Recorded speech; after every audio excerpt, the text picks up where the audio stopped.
Miguel Alemán Valdés, expresidente de México. La pregunta aquí es, ¿en realidad tuvo un buen cargo político? ¿Sí o no? Esa pregunta la va a poder usted responder al finalizar este programa. Para empezar, debemos saber que Valdés nació en el estado de Veracruz, en Saluya, en el año de 1900. Valdés desde pequeño tuvo esa curiosidad o esa intriga por el poder político. Se tituló como abogado en el año de 1928, cuando tituló su tesis Las enfermedades y riesgos profesionales. Valdés fue creciendo laboralmente poco a poco. Primero fue auxiliar secretario de la Ganadería y Agricultura en el año de 1928. Un paso importante en la vida de Valdés es cuando se afilia al Partido Nacional Revolucionario en el año de 1929. Un año exactamente después de que se graduó como licenciado en abogado. Luego fue diputado suplente en Veracruz en 1932. Algo importante es que Valdés poco a poco fue haciéndose más grande en el ámbito político. Participó en la campaña principal de Lázaro Cárdenas como presidente. Luego fue magistrado del Tribunal Superior de Justicia del Distrito Federal en 1934. Y más tarde, ese mismo año, fue senador. Algo interesante de Miguel Valdés antes de ser presidente fue que logró ser gobernador de Veracruz, pero esto fue tras el asesinato del gobernador que tenía actualmente ese estado, llamado Manlio Altamarina. Entonces, Alemán ascendió al poder del año 1936 a 1939. Durante su poder en este estado hizo algo que sí llama la atención actualmente. Logró pacificar toda esa ira y angustia que tenía el poblado tras no poder ir a las iglesias. Miguel Alemán Valdés dio luz verde para que se abrieran nuevamente las iglesias. Esto quiere decir que Miguel nunca dudó al tomar sus decisiones. Tal vez sí veía por el futuro de México, o tal vez no. Ahora yo les voy a contar cómo llegó Miguel Alemán Valdés a ser presidente de la República y cuáles fueron sus principales metas y sus principales logros. Él, para empezar, dirigió la campaña presidencial de Manuel Ávila Camacho, siendo esta un éxito rotundo en la República. Tras la muerte de Ávila, su hermano fue postulado como precandidato a la presidencia por la Confederación de Trabajadores de México.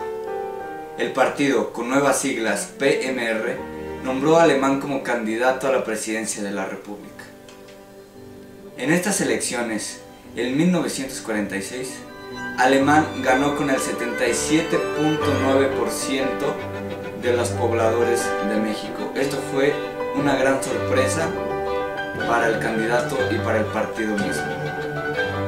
Alemán le cambió el nombre a su partido, nombrándolo Partido Revolucionario Institucional, lo que hoy en día conocemos como PRI.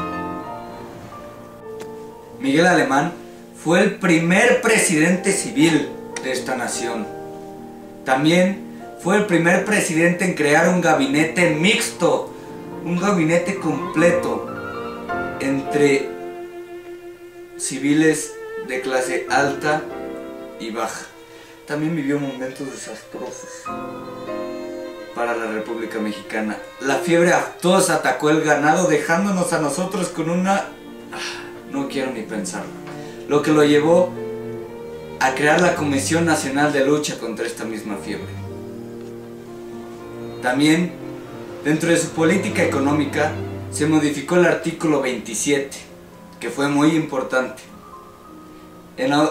En la política gubernamental, Alemán consolidó los intereses entre los empresarios y los trabajadores, lo que fue muy importante para combatir la lucha entre clases sociales, que en esos tiempos estaba muy arraigada.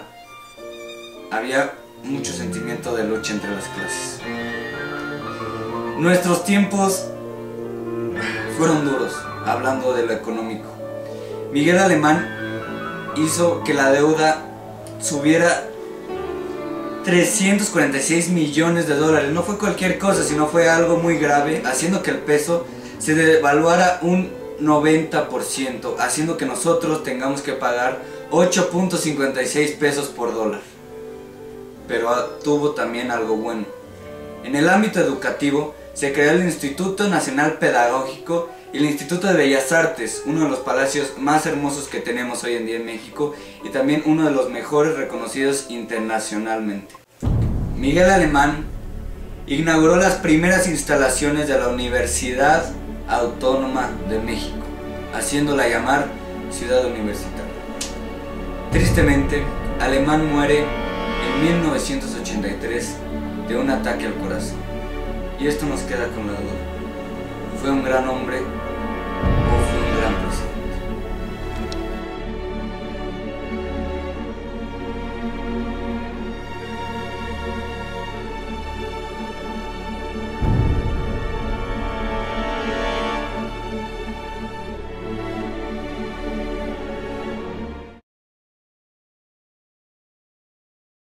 Buenas noches, estamos aquí en la sección de entrevistas y aquí tenemos al señor Pedro que nos va a decir un poco de Miguel Alemán. ¿Recuerda algo usted fundamental de su gobierno? Bueno, no, en realidad porque yo nací en el 63, entonces fue unos 10, 15 años antes de que yo naciera y al menos que se hable algo que yo tenga presente. Por ejemplo, como Lázaro Cárdenas, que fueron dos secciones anteriores donde tuvo una labor social, tuvo toda una defensa nacionalista del petróleo. No tengo un referente de Miguel Alemán. ¿Cuál fue su sello? O sea, no tiene como algo importante que decir de su gobierno, como que no le dejó huella a usted. No tengo yo identificado algo, o sea, reconozco que puede haberlo, pero no lo tengo identificado. Bueno, muchas gracias. Estamos de regreso a la sección de entrevistas. Estamos aquí con el compañero José Antonio Dorantes y le queremos preguntar. Hola Peter, ¿cómo estás? Buenos días. ¿Sabes algo sobre el expresidente Miguel Alemán Valdés? Qué curioso que lo comentes. Miguel Alemán Valdés fue presidente de México cuando entramos en guerra con Alemania. Qué curioso, Miguel Alemán contra Alemania, la guerra. Sí, me parece que eso fue lo más importante de su gobierno y no recuerdo bien algo de los estudiantes. Creó una universidad o algo parecido. Ok, bueno, muchas gracias, Pepe. De nada, Peter, nos vemos pronto.